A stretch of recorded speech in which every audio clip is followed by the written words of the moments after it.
punished. As she tossed and turned in the oversized bed that night, the Egyptian cotton sheets tangled around her legs like seaweed. She thought about that word, punished. The syllables echoed in the moonlit darkness, each repetition like a hammer against glass. Hadn't she been punished most of her life by men like Eden? Men who smiled with perfect white teeth at first, who recited beautiful words like practiced sonnets, who held her hand with deceptive gentleness and made her feel safe beneath their towering frames, only to punish her with those same hands when she grew comfortable enough to exhale. Her father had thrown crystal tumblers that shattered against walls inches from her head, leaving constellation of glass shards embedded in the plaster. Mark had kicked her until her ribs creaked, shoved her against door frames that left purple shadows blooming across her shoulder blades, choked her until black spots danced at the edge of her vision. What was Eden's form of punishment? His manicured nails, his expensive cologne, his aristocratic bearings? They didn't match the profile. His violence would be refined, she imagined, like everything else about him. But then again, she never could tell the type. The monsters always wore such convincing human skin. Eden had positioned himself as her savior from men like Mark. He would have killed you over a cold meal, he'd said in disgust. Yet there he stood, promising punishment at the first flicker of resistance. Sleep came in fractured moments, her consciousness drifting between nightmares and the gilded prison of her reality. By morning, as pale light filtered through the heavy brocade curtains, she knew one thing with crystalline certainty. She had to get back on track. She had to curve her body into the shape he desired, become the perfect porcelain doll on his shelf. It was the only way to escape this room, and once she escaped, she'd flee this mausoleum of a house and him forever. When the door opened that morning, Willow flinched, her shoulders tensing beneath the wrinkled purple silk. But it wasn't Eden. The maid, gray-haired, eyes downcast, slipped in with an armful of dresses that whispered against each other like conspirators. The security guard's shadow stretched across the threshold. Willow retreated to the far corner, chin tucked to her chest, watching through her lashes as the woman hung each garment with practiced efficiency. Neither spoke. When the lock clicked behind them and their footsteps faded, Willow raised her face to the camera's unblinking eye. Thank you for the pretty dresses, she whispered, the words tasting like surrender on her tongue. The camera stared back, silent and judging. Her bladder screamed for relief after hours of stubborn resistance. In the bathroom, she hovered over the toilet, scanning ceiling corners and light fixtures for hidden lenses, finding only her own reflection fractured in the tiles. Breakfast didn't come. Neither did lunch.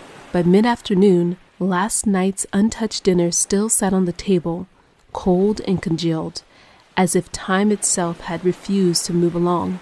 The smell had turned faintly sour, not rotten, waiting. It felt intentional, like a lesson left where she couldn't ignore it. Was this the punishment? Not raised voices, not threats, just silence? Was she meant to eat that? To prove something? Hours passed before she finally looked up at the small black camera in the corner. Her mouth was dry when she spoke. Mr. Eden. Eden, if you're there. Her voice wavered, then steadied as she pressed on. I just wanted to say, I'm really sorry for my behavior last night. I was out of line. She swallowed. All you're doing is trying your best to take care of me, and I've been ungrateful. I'm not used to this kind of care, as I'm sure you know. A breath, careful, measured. Please give me some time to adjust. Please forgive me. The silence returned, heavy as held breath. Then, minutes later, without warning, his voice filled the room. Wear the blue dress tonight. Nothing else. No acknowledgement, no reassurance. The line went dead. A soft smile touched her lips anyways, A performance for the unblinking eye, a victory she didn't dare question. Yes, Eden. The table had been set again by the old maid, laid out in perfect imitation of the night before, as if the evenings were being rehearsed. A careful reset, the same plate, the same cutlery, the same precise distance between each place setting. Even the candles had been replaced, new wax where last night's had burned low. When the bolt slid back and Eden entered, she saw at once that he wore the same suit as before, only this one was freshly pressed, untouched by wear. The realization settled coldly. He owned multiples. Uniforms, not outfits. He looked relaxed, almost domestic. A bottle of wine rested easily in his hand, as though he was nothing more than a husband returning home to a wife he adored. He stopped in the doorway, his breath caught audibly. The blue silk clung to Willow's frame like poured water, shifting with every shallow breath. It was beautiful.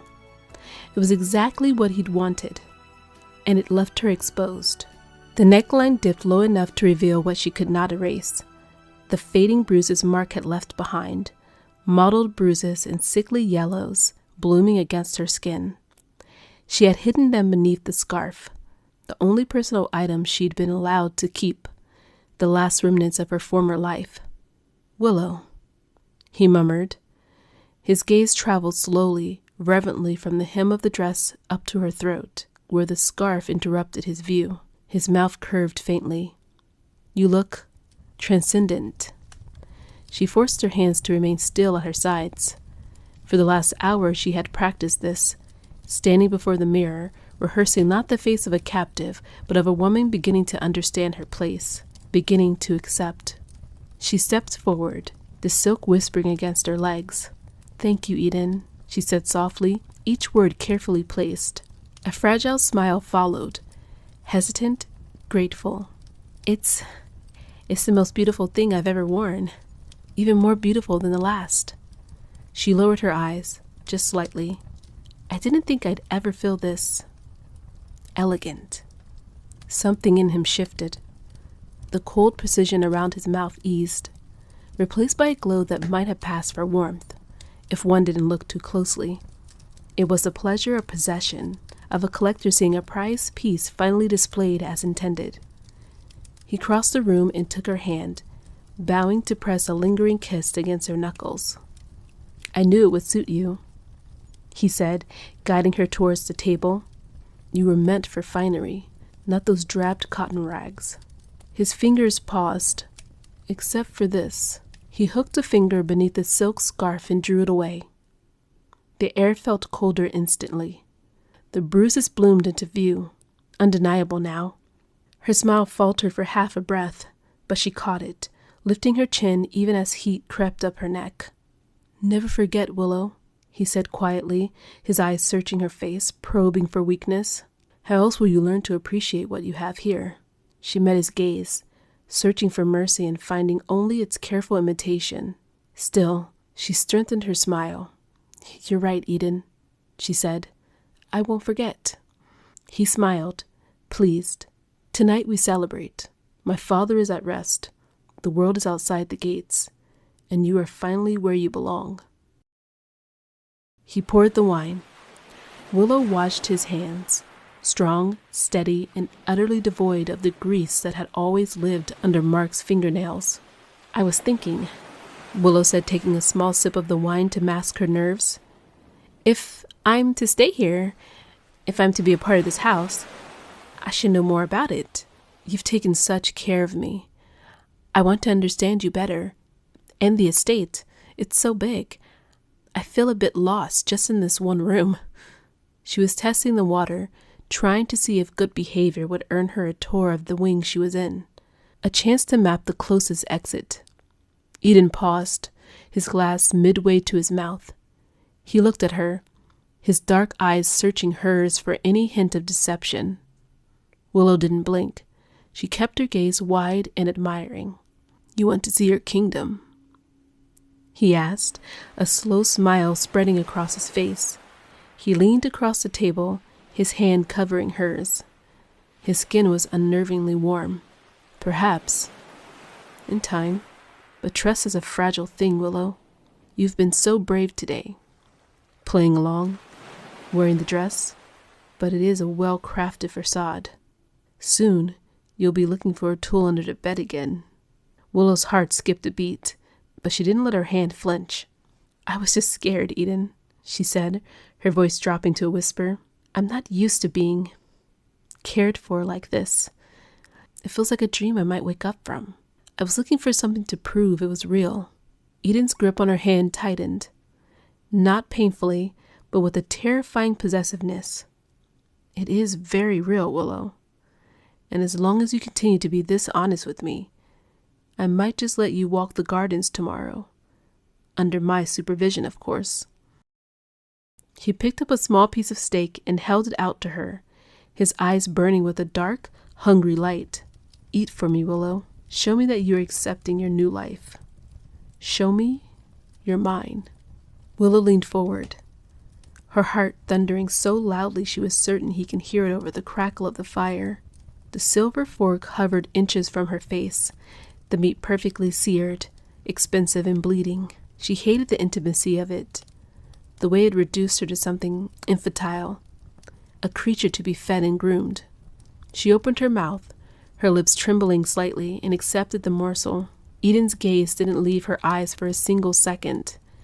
As she chewed, he watched the movement of her throat with a look of starving intensity. He didn't pull the fork away immediately. He let the cool metal linger against her bottom lip for a heartbeat longer than necessary. A silent assertion of control. Good, he whispered, his voice thick with a dark, purring satisfaction. You see how easy it is? When you stop fighting the current, Willow, you realize how much more comfortable it is to simply let me carry you. A flush of heat crawled up Willow's neck, not of pleasure, but of a deep, burning shame. She felt a tear prickle at the corner of her eye, but she forced it back, swallowing the food along with her pride. She had to be the perfect doll. If she could make him believe she was becoming dependent on him, he might grow careless. He might stop looking at the monitors quite so often. It's very good, she managed to whisper, her voice small and broken. Eden reached out, his thumb catching a stray drop of jus at the corner of her mouth. He didn't use a napkin. He smoothed it away with his bare skin, his touch lingering on her cheek. I've spent my whole life surrounded by people who wanted something from me, he said, his tone turning reflective, almost vulnerable. My father, his lawyers, the women who saw only the estate. But you are the first thing that is purely mine. I didn't buy your affection, Willow. I earned it by removing the things that hurt you. He stood up, still holding her hand, and pulled her gently from her seat towards him. The silk of the dress rustled between them. He smelled so clean, so unlike the world she had come from, and for a split second, her brain, exhausted by trauma, flickered with a dangerous thought of how much easier it would be to just stop trying to escape. Tomorrow, he murmured, pressing his forehead against hers, we will walk the gardens. You need the sun, and I need to see you in the light, without those cameras between us. He tilted her chin up, his eyes searching hers. Tell me you want to be here, Willow. Just once. Let me hear the words. Willow's breath hitched. The request was a trap, a verbal shackle he was asking her to snap onto her own wrists. If she said it, she feared the lie would stain her soul. If she refused, the fragile piece of the dinner would shatter. She lowered her eyelashes, letting them cast soft shadows against her cheeks, and leaned her head slightly into his hand, a gesture of feigned vulnerability. It's all so much, Eden, she whispered, her voice airy and hesitant. Everything happening so fast. One moment I was in that gloomy trailer, and the next, I'm wearing silk and drinking wine with you. She moved her hand to attentively touch the sleeve of his jacket, her fingers grazing the expensive material. I don't know if I have the words yet, she continued, looking up at him with wide, watery eyes that looked like shimmering glass in the candlelight. Can you blame me for being overwhelmed? You've changed my entire world in 24 hours. I'm still trying to catch my breath. Eden's eyes searched hers, his thumb tracing the line of her jaw with a slow, rhythmic pressure that felt like a countdown. For a moment, his expression flickered, a flash of the cold, impatient predator beneath the gentleman. But then he saw the tears she had finally allowed to spill over her lower lid. It was a perfect performance. He let out a long, slow exhale, his posture relaxing. You're right. You've always been so sensitive, so delicate. It was churlish of me to demand a confession so soon. He leaned down, his lips pressing a firm, dry kiss to her forehead. I can wait, Willow. I have decades. Every day you spent in this house, the memory of that life will fade like a bad dream. I promise. Soon, you won't even remember the sound of his voice. You'll only hear mine. He led her back into the room, holding her close as if he was afraid she might dissolve. Once inside, he stepped back, his eyes dark with a triumphant glow. He reached into his pocket and pulled out the brass key, the metal glinting orange in the firelight. Sleep in the silk tonight, he commanded softly, moving towards the door. I want to think of you wrapped in it, while I'm in the other wing. It's a reminder of the life I've given you. He stepped out into the hallway, and the bolt slid home. Willow stood in the center of the room until his footsteps died away. Even then, she didn't let the gentle expression vanish, her face lovesick for the cameras. She walked to the bathroom and gripped the edge of the marble sink, exhaling until her lungs were empty. She looked at her reflection, the transcendent doll in the blue dress. I'm going to kill him, she thought, the clarity of the idea hitting her with the force of a tidal wave. Or, I'm going to burn this house to the ground with both of us inside.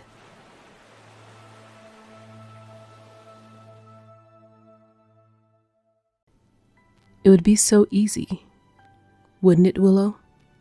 Just to give in? All of this could be yours. This garden, the estate, me. And all you have to do is follow me completely and obey. Doesn't that sound nice, Willow?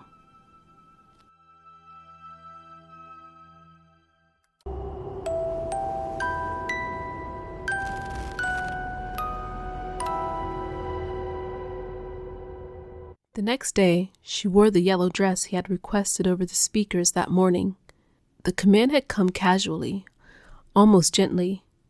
Yellow today. As if he were choosing flowers for a room, rather than clothing for a captive. The dress was open at the neck, backless, the silk liquid against her skin. It fit her frame with unnerving precision, skimming her waist and hips as though it had been made for her alone. For the first time, she paused before the mirror and felt a ripple of unease sharpened into something colder. She could never find clothing that fit this well, not on her own, not even when she tried. So how had he known? The thought stayed with her as she moved through the morning, the silk whispering against every step, the fabric offering nowhere to hide. It made her acutely aware of her body, of how visible she was meant to be. True to routine, Eden arrived with breakfast. He set the tray down with the same careful economy of movement, as if every gesture had been practiced. She performed for him again, the softened posture, the receptive expression, the small, grateful smile she had learned he liked. She lifted her fork and ate the poached egg. Its texture turned her stomach. She was certain now that she hated it. She ate it anyways. She swallowed praise along with each bite, nodded when he watched her chew, let him see her comply. Hunger was no longer just physical, it had become instructional. By noon, when he came to fetch her, he didn't simply open the door of her luxurious prison. He stepped aside and presented the outside world to her. Sunlight spilling in, air moving freely as if it were a gift he had fashioned himself. As though the sky, the warmth, the very idea of elsewhere existed only because he allowed it to. As if he had created the sun and now generously was letting her feel it. The air is perfect today, Willow, he said, offering his arm. She smiled before she took it, not because she felt it, but because she knew was expected. The weather had changed since the day he brought her here. She remembered that day with unnerving clarity. Cold rain slicking the road, the sky low and colorless. Eden's umbrella as he guided her into the SUV. The mansion had loomed gray and distant then. The world outside hostile and unwelcoming, according to him. Today, 3 long days later, the sun hung warm and generous overhead. A light breeze brushed against her bare arms, coaxing goosebumps rather than raising them. The air felt almost indulgent, spring-like, forgiving. It was harder to associate danger with warmth, harder not to believe the lie her body wanted to tell her. She spent hours on the balcony by now, pacing beneath the open sky, so stepping outside didn't disorient her. The gravel path crunched softly beneath their steps as Eden led her away from the house. What unsettled her was how much more there was. From his father's bedroom window, the grounds had seemed orderly, contained, a pleasant view meant to soothe the dying man. Up close, the estate revealed itself in layers. The lawn stretched further than she realized, rolling and immaculate. Stone walls rose high along the perimeters, higher than they'd appeared from above, topped with wrought iron that curved inwards, elegant and unmistakable. The quiet wasn't natural. It was maintained. No birds, no distant traffic, just the soft sound of their footsteps and Eden's measured breathing beside her. She kept her posture relaxed, her expression open. She leaned into his arm just enough to suggest trust. Inside, her mind worked feverishly. Walls, 10 feet high at least. Gate near the east side, motorized. Cameras, there and there. And there. Concealed but obvious if you know what to look for. Eden guided her into the rose garden, his hand firmed where it threaded through hers. Yellow, pink, and white blooms crowded the path, their scent thick in the warm air. He reached into the nearest bush and selected a yellow rose, careful not to disturb the others. He turned it slowly between his fingers, inspecting it as though it was something fragile, something rare. Then he held it out to her. "There's a reason why I asked you to wear the yellow today," he said quietly. She took the rose. The petals were warm from the sun, impossibly soft. "You're like this," he continued, smiling as if the thought pleased him. "Cultivated, protected, given exactly what you need to thrive." His gaze lingered on her, slow and proprietary. People think roses grow wild. They don't. Not like this. His thumb brushed the stem, stopping just short of the thorns. "You're my rose, Willow." The words were gentle. The meaning was not. Ownership disguised as admiration. She let her breath steady, let her face remain open and grateful. She told herself this was information, not affection. A glimpse into how he saw her. Static, rooted, dependent on his hand for survival. Something to be tended, not trusted. Something that could be clipped the moment it resisted. She lifted the rose to her nose, inhaled as if savoring it, and tucked the reaction away where he couldn't see it. Thorns drew blood, and roses, if left alone long enough, could grow wild. She studied the rose as they continued on. These were the same ones she had watched from his father's bedside, the ones she'd hoped the old man might see again if he lived long enough. She hadn't known then how far the garden extended, how the path curved and doubled back on itself, how easy it could be to get lost if you didn't know where you were going. Eden spoke as they walked, his voice calm and instructive, explaining soil treatments and pruning schedules, the patience required to make beauty behave. Willow nodded at the right moments, murmured appreciation when expected. She wasn't listening. "You're very quiet today," he said at last, stopping beside a marble fountain shaped like a weeping nymph. Water slipped endlessly from the statue's eyes, catching the sunlight as it fell. He turned towards her, adjusting the wide-brimmed sun hat he had insisted she wear, his fingers brushing her temple. "Are you enjoying the air?" She lifted her face to the sun, letting the warmth touch her skin, letting him see her do it. "It's beautiful, Eden," she said softly, true enough. Then with a small, careful smile, It feels so different from the day you brought me here. His gaze sharpened, just slightly. I never realized, she added, glancing around as if in wonder, how much of the garden I'd never seen before. Her eyes kept moving even as she smiled, counting, measuring, remembering. Eden's smile didn't falter. Then she saw it. Beyond the formal symmetry of the gardens, past the obedient hedges and clipped paths, something broke the pattern. Near the dense line of trees where the property gave way to cliffs and sea stood a small stone potting shed, old enough to be built before aesthetic mattered. Its roof sagged slightly. Moss crept up the mortar. Propped against its side was a heavy wooden lantern, weather-darkened and worn smooth by years of use. At its base lay a scatter of gardening debris, burlap sacks, overturned pots, dead vines pulled and forgotten. And there, half hidden among them, a long pair of head shears rested at the hinge, their blades dulled but unmistakably solid. Her pulse kicked, but it was the wall that held her. Just beyond the shed, the stone parameters faltered. A massive oak tree had grown too close, its roots forcing their way beneath the masonry, pushing and prying until the wall had buckled and cracked. Stones had shifted out of alignment, creating a jagged, uneven rise. Crude footholds climbing towards the top. Not elegant, not safe, possible. And most importantly, hidden from the main house by the angle of the shed. Her breath stayed steady. Her face did not change. "What's over there?" she asked lightly, lifting her hand to gesture towards the trees, as if the question were nothing more than idle curiosity. Her heart hammered against her ribs. Eden followed her gaze, his grip tightened on her hand. "Nothing but the cliffs and sea, Willow," he said.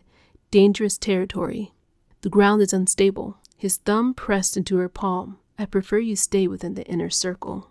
He drew her closer, turning her toward him. In the natural light, his attention sharpened. The sun caught the faint yellow shadow on her neck, the fading bruises of her past life. "You see how much better you look out here?" he murmured, his thumb tracing her cheekbones, slow and reverent. "You're beginning to bloom. I see the life coming back into you." His voice softened. "Away from the filth, away from the noise." Willow lifted her face to his, letting her lashes lower. She hummed softly, and leaned her head against his shoulder, the picture of comfort. From this angle, the shed sat perfectly in her line of sight. She measured the distance. Fountain to gravel, gravel to shed, shed to wall. In her mind, she counted the seconds it would take to run, and how many she could afford to lose. 30 seconds. Maybe 40. He started to walk again. "You know, God made one flaw in humans," Eden said suddenly, his tone thoughtful, almost indulgent. "One very important flaw." They walked slowly along the gravel path, roses pressing in on either side. Yellow, pink, white, heavy with bloom. Eden spoke as if the garden itself was his pulpit. He gave them free will. From the moment of their creation, freedom to choose. And from the very beginning, they chose poorly. Them. The word registered even as she kept her gaze forward. Humans, separate from him. Observed, evaluated, corrected. In the Garden of Eden wasn't cruelty that caused the fall. It wasn't hunger or violence. It was the tree of knowledge. He lifted a hand, gesturing lazily at the roses. Choice. Curiosity. The belief that knowing more would make them better. He shook his head, almost sadly. When you give humans free will, they always reach for the wrong thing. Willow felt the faintest impulse to roll her eyes, and crushed it instantly. The reflex of disbelief stayed buried beneath her careful calm. He really believed this, that no human should have free will, not as a metaphor, as truth. "I've taken away that tree for you," Eden said, turning slightly toward her. "There's no knowledge here that can hurt you. No choice that can lead you astray." His fingers tightened around hers. "You can live freely in Eden now, Willow. As long as you abide by the rules, you'll enjoy everything paradise has to offer." She nodded. agreeable. But her mind lingered on the way he spoke. Humans. Them. As if he were not one of them. As if he stood apart from the flaw, immune to it. A false idol, then, beautifully constructed, carefully maintained, demanding obedience in exchange for safety. They passed beneath an arch of roses, petals brushing her bare arm, yellow silk against yellow bloom. Eden's garden had no tree of knowledge. Instead, there was her. Willow. She remembered the meaning of her name without effort. It had lived with her a long time. A willow bends, but does not break. A tree that survives storms by yielding. Willows grew where the ground was soft, where water gathered. They bowed low, their branches sweeping the earth, mistaken for submission, but their roots ran deep, deeper than expected, strong enough to split stone. She walked beside him, her posture relaxed, her expression open. A willow in Eden, the damage it could do. Not planted to question, not meant to reach, meant to endure. Eden believed that was freedom. Willow knew better. Even in scripture, false gods always mistook obedience for faith and endurance for surrender. In gardens, no matter how carefully designed, always underestimated roots. "I think I'm getting a bit of a headache from the sun," she murmured, playing the part of the frail captive. "Could we go back inside? I'd like to lay down for a while." Eden beamed, clearly delighted by her honesty and her apparent lack of resistance. "Of course, my love. We don't want to overdo it. Tomorrow we can stay out longer." As he led her back toward the house, Willow didn't look back at the wall. She kept her eyes on the ground, memorizing the texture of the gravel. She knew now that the wind he felt, that absolute ownership he was basking in, was his greatest weakness. He thought he had broken her spirit, but he had only forced it into the dark, where it was sharpening itself into a blade. "You've kept everything. Her books, her instruments." "I keep what is precious, and now I keep you." In that moment, Willow realized her escape would be harder than she thought. She wasn't just fighting a kidnapper. She was fighting a man who had built a religion around her.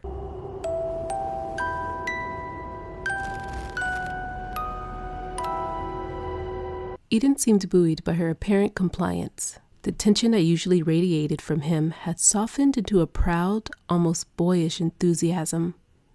Instead of returning her directly to her room, he paused at the heavy oak doors of the master wing. "You said you wanted to understand this house, Willow, and I've realized that keeping you in one room, no matter how beautiful, is perhaps a disservice to your intellect. Come, let me show you where I grew up." He led her through the labyrinthine corridors, where gilt-framed portraits of stern-faced ancestors tracked their movements with painted eyes. The estate was a museum of cold, expensive things. Venetian mirrors that reflected nothing warm, Persian rugs too pristine to have known footsteps, porcelain figurines frozen mid-dance. As they reached the third floor, the decor shifted abruptly. Heavy damask and polished mahogany surrendered to white-painted walls and bleached oak floors that gleamed under skylights cut into the ceiling. "This was my mother's wing," Eden explained, his pace slowing, fingers trailing along the walls as if touching a memory. "She was delicate. My father kept her here, in a way not unlike how I keep you. But he did it out of shame. I do it out of devotion." He opened the door to a room that took Willow's breath away. It wasn't a bedroom. It was a private infirmary, but it was the most beautiful medical space she had ever seen. The walls were lined with antique botanical prints in copper frames, each plant labeled in faded calligraphy with both its common and Latin name. The equipment, though old, was polished to a mirror shine. Glass cabinets of silver instruments, their handles inlaid with mother of pearl, a brass microscope that caught the light like a treasure, an examination table draped in cream-colored linen so fine it was nearly translucent. In the center of the room sat a cherry wood desk, its surface covered in leather-bound journals, the color of dried blood, their spines cracked from use. Willow walked toward it, her nurse's instincts drawing her to the familiar. She opened a journal and found page after page of meticulous hand-drawn anatomical diagrams, not cold and sterile, but rendered with a startling artistic beauty. Veins and arteries bloomed like delicate vines across the page, muscles layered like petals, each fiber distinct and alive. Willow traced the ink of a perfectly rendered human heart, its ventricles and artery drawn with precision of someone who had once held one. She was a doctor, she whispered, the realization settling over her like a chill. The word institutional syndrome flashed in her memory, buried in his father's patient files, a diagnosis that told the end, but nothing of her beginning. She was a surgeon, Eden corrected, standing behind her, his breath warm against her hair. She taught me that the body is a machine, but the soul is the electricity that runs it. She used to say that to truly love someone, you had to understand every nerve, every vessel, every secret they kept beneath their skin. Willow looked at the notes. They weren't just medical. They were filled with observations about human nature, empathy, and the burden of care. She saw a margin note in a delicate script. To heal is to hold someone's life in your hands and refuse to let it break. It was a sentiment Willow had written in her own diary during her first year of nursing school. She felt a strange, sickening jolt of recognition. She looked at Eden, the man who had stalked her, imprisoned her, and likely ruined her life, and for the first time, she saw the source of his madness. He wasn't just a monster. He was a man who had been raised to believe that care and control were the same thing. He had inherited his mother's clinical obsession and his father's possessive cruelty. We aren't so different, you and I. Eden murmured, misinterpreting her silence as a connection. He placed his hands over hers on the journal. We both see the fragility of people, Willow. We both want to fix what is broken. I saw that in you the first day you arrived to care for my father. You didn't just change his bandages. You studied him. You cared for the details. Willow looked at his hands, joined over the medical text.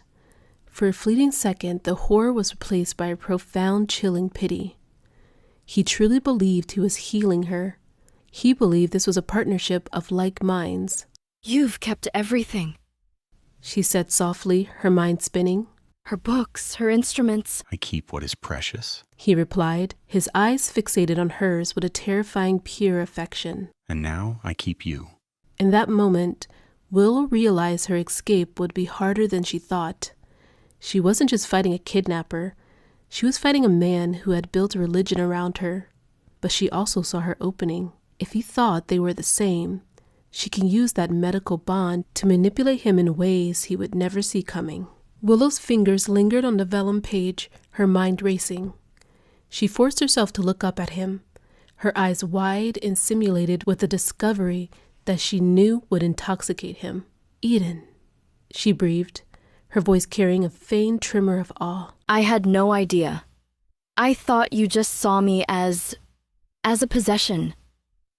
But you understand the work. You understand what it means to truly observe a patient, a person. She let her hand slide from the book to his forearm, gripping his suit jacket. I felt so hollow being locked away without my work. If I could study these, if I could use this room to keep my mind sharp, I think I could stop feeling like a prisoner and start feeling like myself again. Your mother's notes are brilliant. I want to learn how she saw the world. Eden looked down at her hand on his arm, his chest rising in a slow, deep swell of pride. To him, this was the ultimate validation. He wasn't just holding her, he was winning her mind. You want to study her work? He repeated, the words sounding like a prayer. You want to share her legacy with me? I do, she whispered. Please. Let me spend time here. It's the only place in this house that feels like it has a soul. Eden closed his eyes for a moment, savoring the victory. Very well. During the day, while I am occupied with the estate, you may spend your time in this wing. I will leave the connecting doors unlocked. But the cameras stay on, Willow. I want to watch you learn. I want to see you become the woman my mother would have respected. Thank you, she said, leaning her head against his shoulder. Internally, she was already calculating. This wing has windows. This wing has medical supplies. This wing is my way out. She had 2 potential ways out now. The fracture in the wall behind the shed, crude, risky, exposed. And the infirmary, with its sanctioned solitude, its drawers and cabinets full of quiet possibilities, places he believed were safe because he had allowed them to be. Now, it wasn't about courage. It was about timing. She would need a moment when his vigilance softened, not disappeared, just thinned. A moment when his certainty made him careless. When trust, carefully cultivated, became weight instead of armor. She wasn't looking for chaos. She wasn't looking to flee blindly. She was waiting for the precise instance when his control revealed its seam, and she could slip through before it closed again.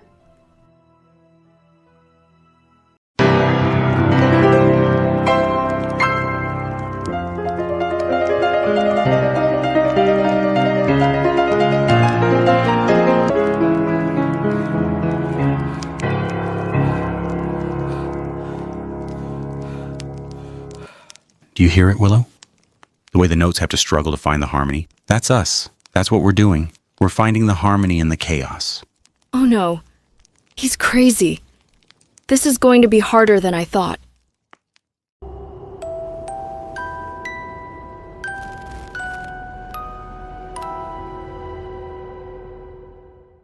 That evening, after they shared yet another rehearsed meal, salmon poached in white wine, asparagus tips arranged in perfect symmetry, Eden led her down the grand parlor, a room dominated by a black Steinway grand piano that sat like a polished Abyssinian monolith in the center of a Persian rug. The ivory keys gleamed in the half-light, expectant and hungry.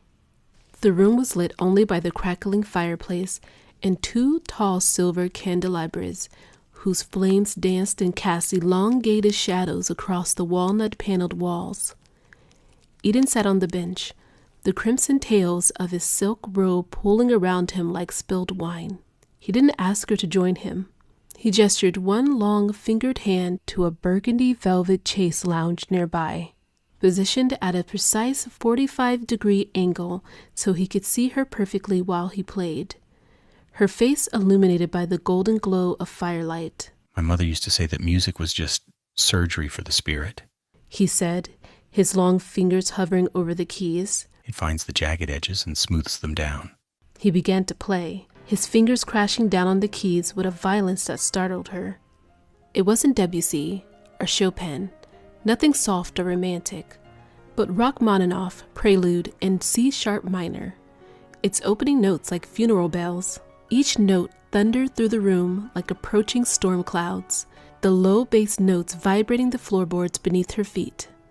Eden's shoulders hunched forward, then arched back with each crescendo, his head tilting at unnatural angles as though possessed by the music itself. His knuckles whitened, then flushed red as he attacked the keys, never fumbling, never hesitating, technical perfection carved from obsessive practice.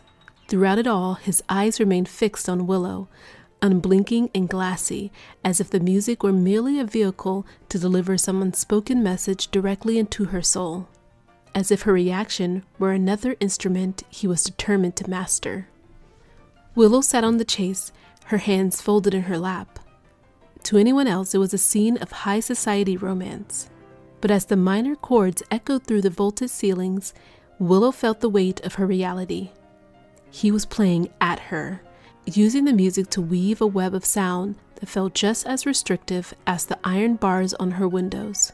She watched his hands move, the same hands that had crushed the life out of Mark's future, now dancing over ivory keys with the grace of a god. As the piece reached its thundering crescendo, Eden suddenly stopped.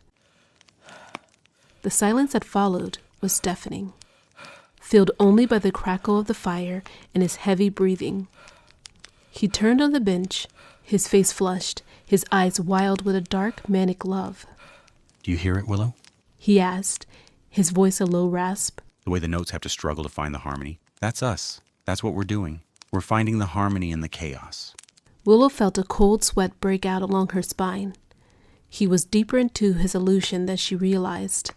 He didn't just want a wife or a nurse. He wanted a soulmate to join him in his beautiful, terrifying madness.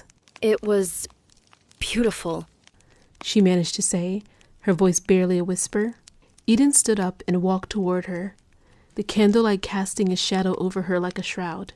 He knelt by the chase, taking her face in both of his hands. I'm going to give you everything, Willow. My knowledge, beauty, safety. All I ask is that you never, ever look toward the gates again. He leaned in until the sunflower yellow fabric of her dress crumbled between them, a barrier dissolving like sugar in hot water. Those hooded eyes with their glacier blue irises ringed by a dark cobalt, the aristocratic slope of his nose, the precise symmetry of his clean-shaven jawline.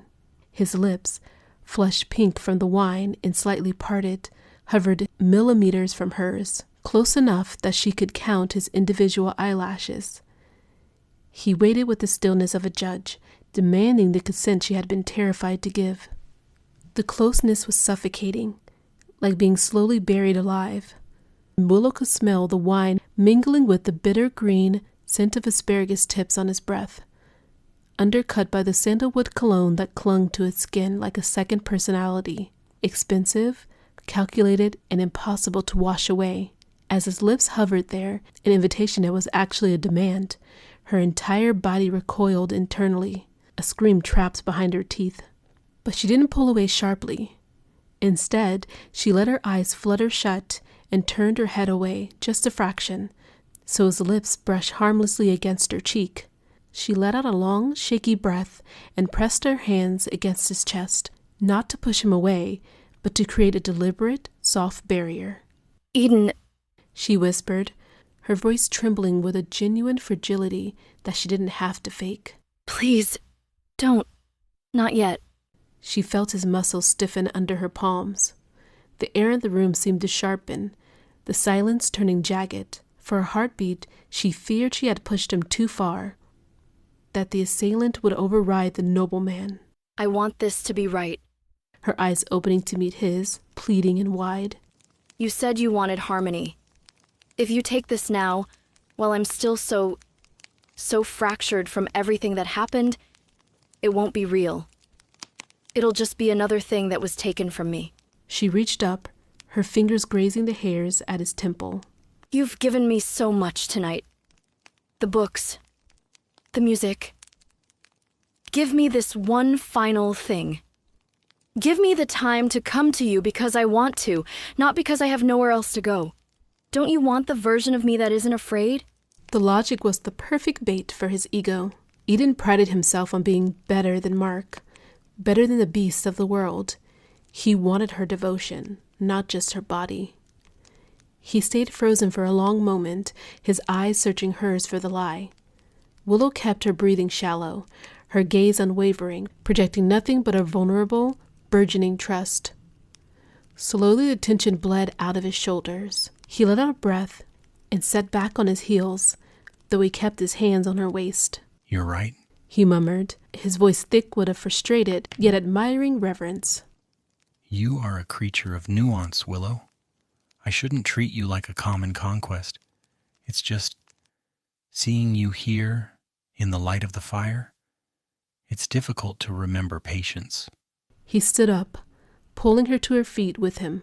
He didn't kiss her, but he pressed his forehead against hers once more, a heavy, proprietary gesture.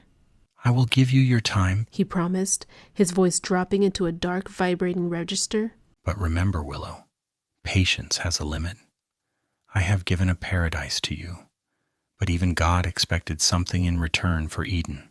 It was the second time that day he had aligned himself with God. God had shaped the world once. Eden seemed to believe he was shaping it again, distilled down to a single life, hers. She kept her face soft, receptive, as if the words had comforted her. Inside, she filed them away with careful precision. Patience has a limit meant there would be a moment when waiting became failure, when failure turned into punishment. Time then was not something to spend freely, it was something to steal. In his Eden, paradise or prison, had always been designed to keep someone in. He led her back to the stairs, his grip on her hand firm. Spend tomorrow in my mother's wing. Immerse yourself in the science. Perhaps when you see how perfectly the world can be ordered, you'll realize there is nothing to fear in my arms. Who are they? No one. They are ghosts of a life that no longer matters. But they are nosy and they are persistent, and they will not see you.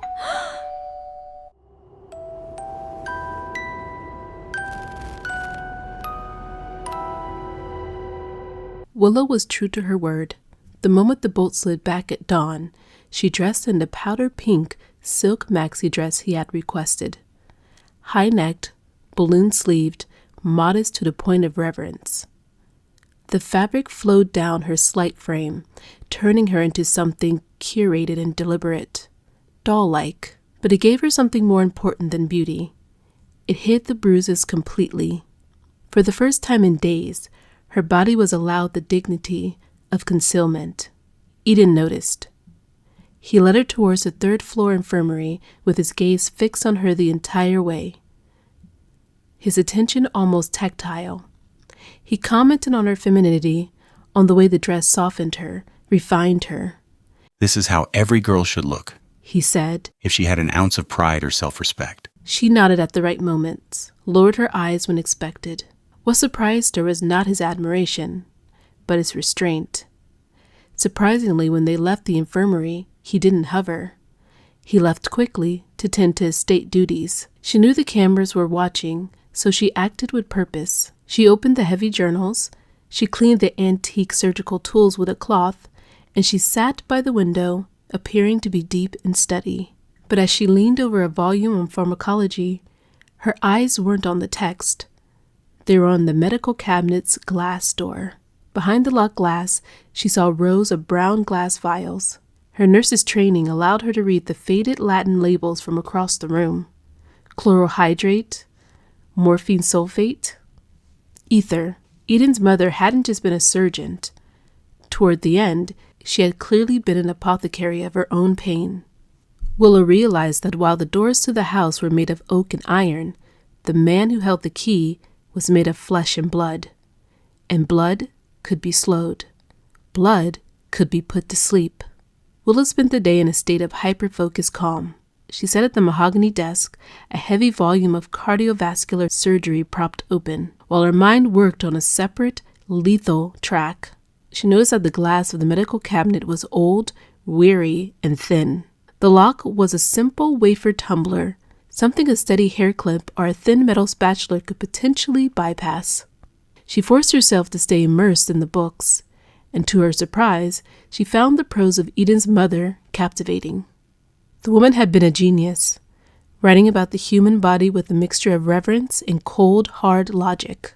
Willow found herself underlining passages, genuinely lost in the complex medical puzzle, for a moment forgetting the cameras. The piece was shattered at 4 in the afternoon. The doors to the infirmary didn't just open, they hit the wall with a violent crack.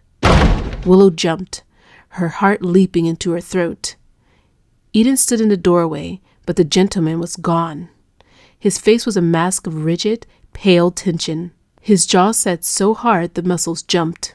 He didn't look at the books, or the progress she had made. He looked past her, towards the window that faced the long, winding driveway of the estate. Eden? What's wrong? Willow asked, standing up and closing the book. He didn't answer.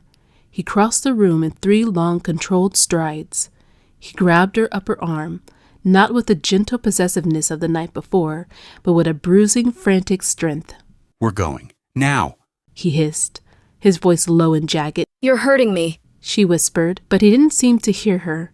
He hauled her out of the infirmary and down the servants' staircase, avoiding the main hall. Through the narrow window of the stairwell, Willow caught a glimpse of movement. 2 sleek black cars were pulling up to the front portico. Men in expensive suits were stepping out. Lawyers, perhaps, or business associates of his late father. Who are they? She panted, struggling to keep up with his long, angry strides. No one. Eden snapped, his eyes darting towards the front of the house as the doorbell echoed through the mansion. a sound that felt like a bridge to the outside world. They are ghosts of a life that no longer matters, but they are nosy, and they are persistent, and they will not see you. He practically threw her into the master suite, his breathing ragged. He stood in the doorway for a moment, his eyes scanning her, the pink dress, her blonde hair, as if making sure she was still a solid object, and not a vapor that could leak through the marble floors. You stay here, He commanded, pointing a finger at her. The mask of the perfect lover had slipped, revealing the terrified, controlling child underneath. You do not move from this room. You do not make a sound. If I hear so, much as a door creak, I will ensure you never see the sun again. Do you understand me, Willow? The raw threat in his voice was chilling. This was the man who had ruined Mark. This was the man who had let his father's body go cold while he planned her captivity. I understand, She whispered, backing away from him. He slammed the door, and the bolt slid home with a violent force. Through the heavy wood, she heard him sprinting back towards the foyer, his voice shifting instantly back into a polished, welcoming baritone as he greeted his guest. Willow stood in the center of the room, her arm throbbing where he had grabbed her. There were people in the house. There were witnesses. People who knew he lived here. People who could save her. She looked at the window, then at the camera in the corner. She knew she could scream. For the first time, Eden's attention was divided. Would they hear me and come running? Or would my scream only join his collection, captured, replayed, and used to justify the punishment he'd promised? The silence of the suite was absolute, save for the muffled, rhythmic thud of Willow's own heart. Downstairs, she could hear the faint vibration of men's voices, the low hum of business, the clinking of crystal, the mundane sounds of a world she used to belong to. She stood frozen by the bed. Her nursing instinct told her to move, to signal, to use this window of distraction. But an older, more deeply rooted instinct took over, the one forged in the cramped trailer with Mark and from the houses of her childhood, where voices were raised like weapons, and silence was the only shield that ever worked. Don't draw attention. Don't escalate. Don't give them something to react to. She knew this version of Eden. She had recognized it the moment his tone shifted, the velvet peeled back to reveal the glass beneath. This was not a man to interrupt. This was a man to endure. So she didn't scream. She didn't yell from the balcony, or test the glass, or pace the room like a trapped animal. Those were mistakes made by people who believed rescue was immediate, inevitable. Instead, she shrank. It wasn't conscious. Her body simply remembered what to do. Her shoulders curved inward. Her breathing thinned. She sat on the edge of the bed, with her hands folded tight in her lap, and fixed her gaze on a single knot in the rug. Be small. Be still. Be forgettable. She learned that skill young, sitting on the floor while adults shouted above her, counting the cracks in the linoleum, learning how to disappear without leaving the room. Silence had never meant surrender. It had meant waiting out the storm. Time lost its shape. The light shifted slowly, almost kindly. The sun sank, drawing long shadows across the floor until the room settled in an indigo dusk. She didn't move. Not when her legs cramped, not when her mouth went dry, not when her thoughts began to blur at the edges. Stillness had kept her alive before. She trusted it now. Finally, the sound of the car engines drifted up through the room. The guests were leaving. A few minutes later, the heavy front door slammed shut, followed by the slow, deliberate footsteps of Eden returning up the stairs. The bolt slid back. Eden entered. He looked undone. His tie hung loosely around his collar, his eyes red-rimmed, the sharp edge of adrenaline finally dulling. He stopped short when he saw her exactly where he'd left her. Spine straight, hands folded, face emptied of expression. Relief washed over him. Good girl, He breathed, as though releasing a burden. He crossed the room and sank to his knees, pressing his face into her lap like a penitent. I'm sorry I was rough. His voice thickened. They were aggressive, probate, the holdings. They wanted to poke into my life, into our lives. He looked up at her then, eyes glassy, earnest in his gratitude. You stayed silent? You stayed for me? I knew I could trust you. She did not correct him. She knew the truth. She hadn't stayed for him. She stayed because she'd learned, long before Eden, that silence could be the difference between surviving and not. Willow didn't pull away when he took her hands and kissed her bruised knuckles. She even managed a small robotic nod. I did what you asked, Eden. I know, and I'll reward you for it. He whispered. He stayed there for a while, basking in her compliance, before eventually leaving to settle his nerves. The moment the doors locked again, the mask shattered. Willow didn't cry. Instead, she walked to the bathroom and scrubbed her hands until the skin was raw. She looked at herself in the mirror, a visceral wave of self-loathing washing over her. She hated her own fear. She hated the way her body had automatically bowed to a bully, just because it was a rhythm she knew by heart. Never again, she told her reflection, her green eyes hardening into something sharp and measured. I played the doll because I was scared, but I'm a nurse. And a nurse knows how to handle a patient who has become a danger to themselves and others. She thought of the infirmary wing. She had been good. She had earned his trust, and now she was going to use it to gut him.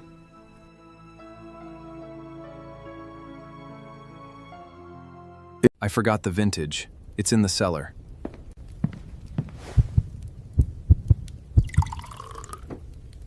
I've saved this for a special occasion. I can't wait. The following morning, Eden was almost pathetic in his gratitude. He brought her a vase of fresh lilies and spoke in hushed, reverent tones, treating her like a delicate saint who had weathered a storm for his sake. He even allowed her to choose her own dress, though the choice was still confined to the curated row of silk gowns the maid had laid out for her. She selected one that resisted him. It wasn't form-fitting, and its fabric carried a subtle pattern instead of the usual obedient solids. It disrupted the aesthetic he favored. She wore it deliberately, a small silent act of refusal no one else would notice. He noticed. His gaze paused on the dress, a fraction longer than usual, his expression soothing into something neutral. He didn't comment. He didn't correct her. He accepted it without comment, the kind of silence that felt less like approval and more like postponement. She smiled, demure and compliant. She had no doubt he was already cataloging it, an anomaly to be removed.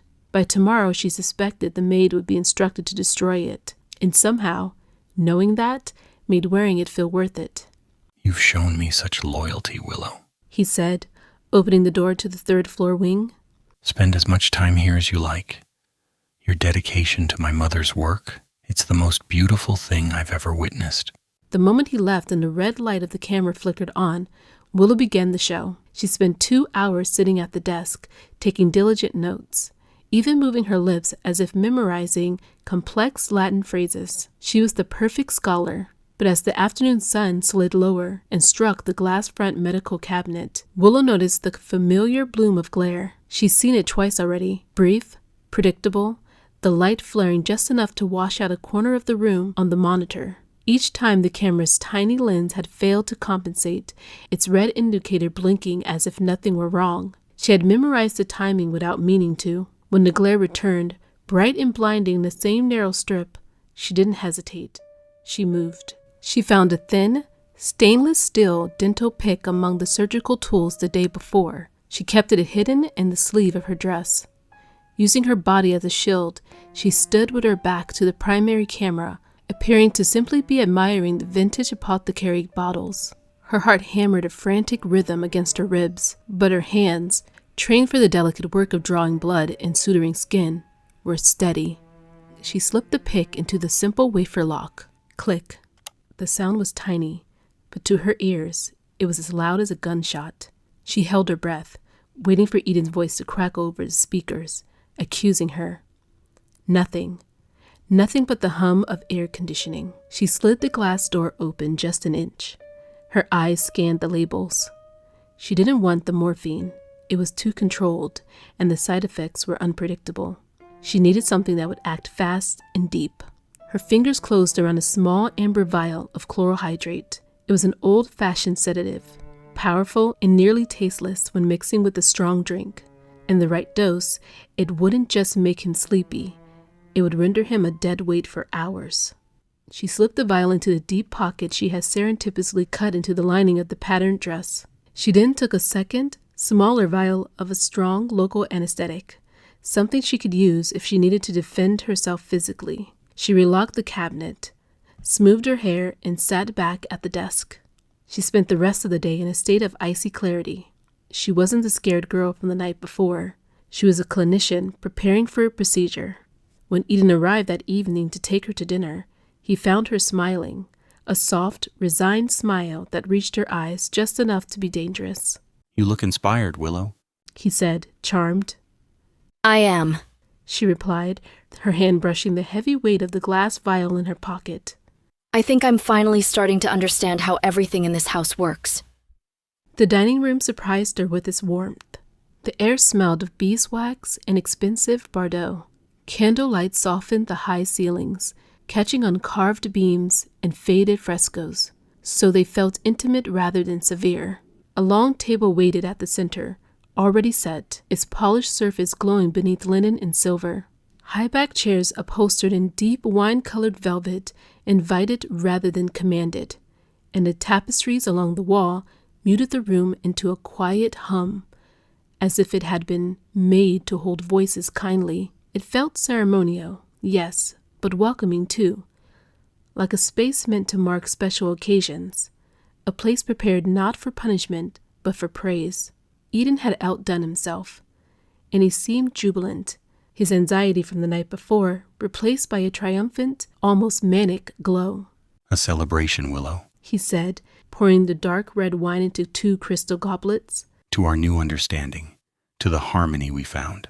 He stood up, his hand grazing her shoulder. I forgot the vintage I wanted to show you. It's in the cellar, a 1945, saved for an occasion exactly like this. Don't move. I'll be back in a heartbeat. The moment his footsteps echoed into the hallway, Willow moved with the cold efficiency of a surgical nurse. She pulled the amber vial from her makeshift pocket, her heart hammering against her ribs. She didn't hesitate. She uncorked the chlorohydrate and poured a precise, heavy dose into Eden's glass. She swirled the liquid until it vanished into the deep red of the wine, then tucked the empty vial back into her skirt. She sat back, her hands folded, her face a mask of serene compliance. Eden returned with a new bottle, visibly pleased, the label still dusty with age. I've been saving this, he said, already moving towards the sideboard. He worked the cork free with slow precision, the soft pop echoing in the quiet room. Smell it, he said, holding it out to her. It tells you whether the wine's honest. She smiled pleasantly and leaned in, breathing it in as she'd been instructed to. He smiled, pleased. I found it years ago, outside a village in the hills near the Italian border. Not the kind of place you stumble on unless you're looking for it. He took down 2 clean goblets and set them between them, pouring slowly, watching the wine bloom darkly as it caught the light.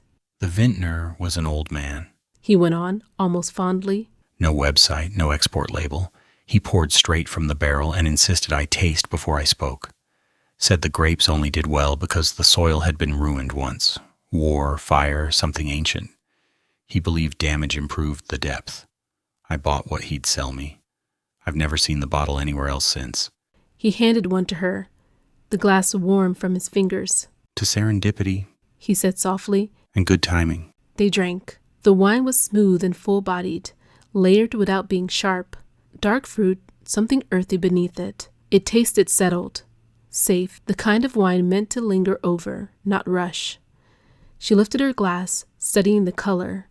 There's patience in it. You can tell it wasn't rushed. His gaze sharpened, pleased. That's exactly what he said. She met his eyes, letting the moment hold. You have a good palate, she added gently. And a good memory for places, for people. Not many notice things like that. A low hum slipped from his throat as he absorbed the praise, quiet and involuntary. It lingered a moment, like a sound of satisfaction he hadn't meant to make. Then the doors opened. The maze entered with the first course, moving quietly, efficiently, setting plates and silverware with practiced precision. Willow forced herself to soften, to smile and to thank them. She let her attention drift from the poisoned goblet just enough to appear natural, just enough to remain convincing. They ate in an easy, measured quiet for a while. The soft scrape of cutlery, the muted warmth of candlelight. Eden watched her more than his plate. You recognized it. He said at last. The piece I played for you the other night. She looked up. Rachmaninoff. The prelude in C-sharp minor. A smile touched his lips. Yes. He cut his food neatly. So much weight in it. Like a door closing. Rachmaninoff doesn't ask for patience. He demands endurance. She nodded, choosing her words. It's beautiful, but it feels storm-bound. Exactly. He lifted his glass, then set it down untouched. And yet when you study, you don't choose storms. She hesitated. What do you mean? Johann Sebastian Bach. He said gently, as if naming something sacred. You prefer Bach. Her fork paused midair. She glanced up, a flicker of genuine surprise breaking through the careful calm she'd practiced. How do you know that? He didn't answer right away. Instead, he compared the two with scholar's patience. Rachmaninoff bleeds feeling into the room. Bach builds a room and asks you to work inside it.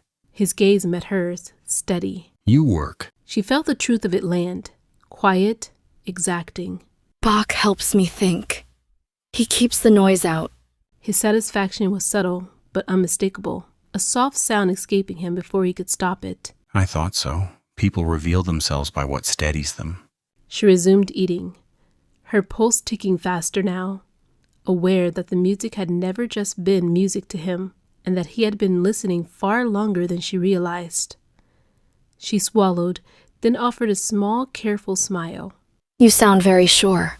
I am. He said easily. People reach for what restores order when everything else is loud.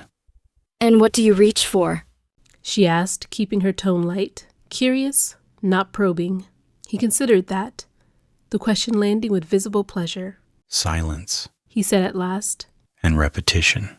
Patterns that hold. His eyes lifted to hers. They remind me the world can be arranged. She nodded, as if that made sense, as if it didn't send a thin thread of cold along her spine. Bach does that. He doesn't ask you to feel anything in particular. He just keeps going. A discipline, not a confession. She took another bite, buying time. It was what got me through school. She added, carefully honest. Long nights, charts, anatomy. You learn to think in measures. His gaze softened, intent. I imagined as much. You don't romanticize pain, you organize it. Something in her chest tightened. You make it sound flattering. It is. He said without hesitation. Most people want to be overwhelmed. You want to understand. She met his eyes, letting the candlelight do its work. Understanding doesn't mean control. No, but it's where control begins. For a moment, neither of them spoke.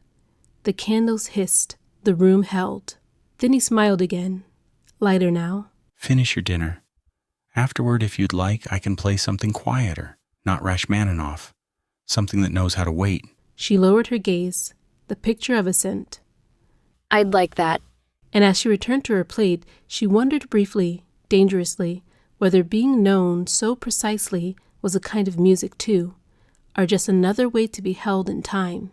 She watched the wine glass as she spoke, careful to keep her tone light, almost teasing. How do you know my dress size? My exact measurements, better than I do.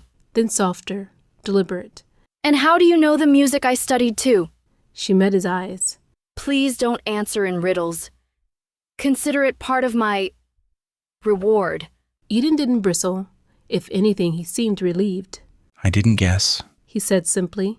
I verified. She waited. I had access. Your employment records, medical intake forms, old insurance paperwork from when you were still in school, heights, weights, fluctuations over time. He gestured vaguely. People leave themselves everywhere. You don't notice because no one ever bothers to look closely. Her stomach tightened, but she kept her expression composed. And the music? He smiled, not proudly, not sheepishly, just matter of fact.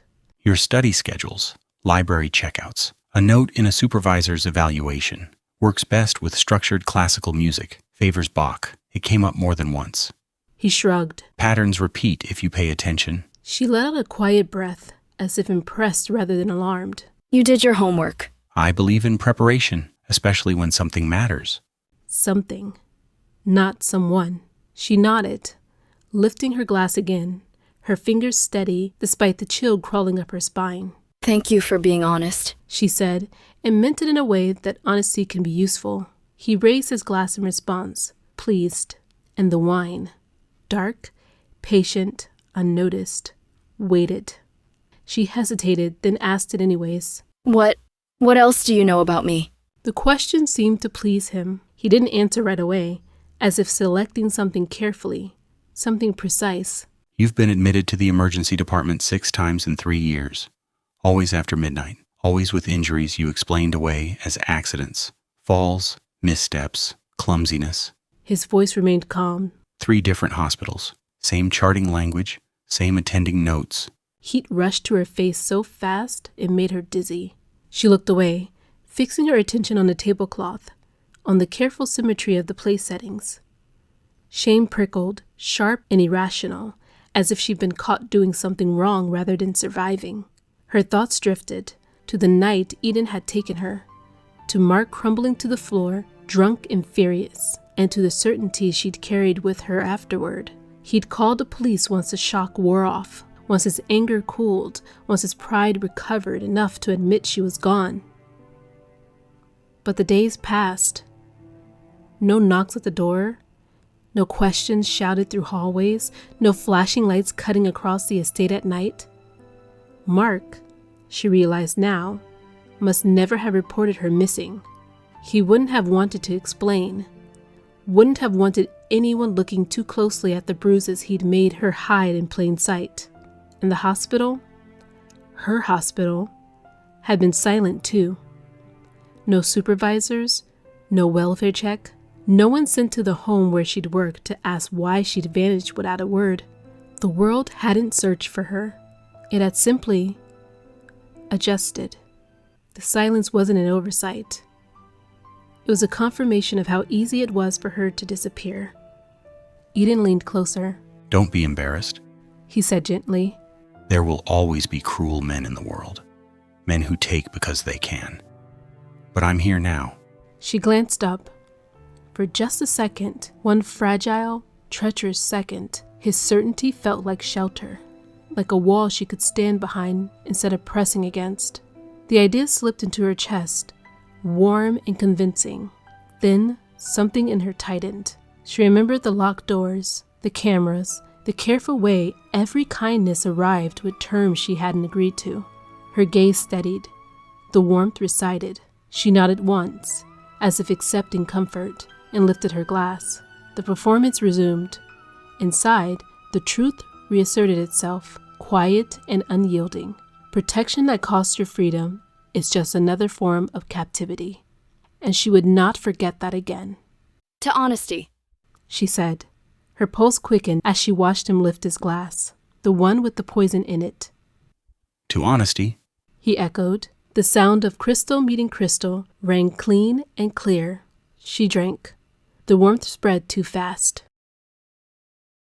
If you like this video, be sure to like this video. And if you made it to the end, you're officially my hero. Leave a comment sharing your theories. Will Willow win her freedom, or will Eden be 2 steps ahead? Find out next time on A Willow in Eden.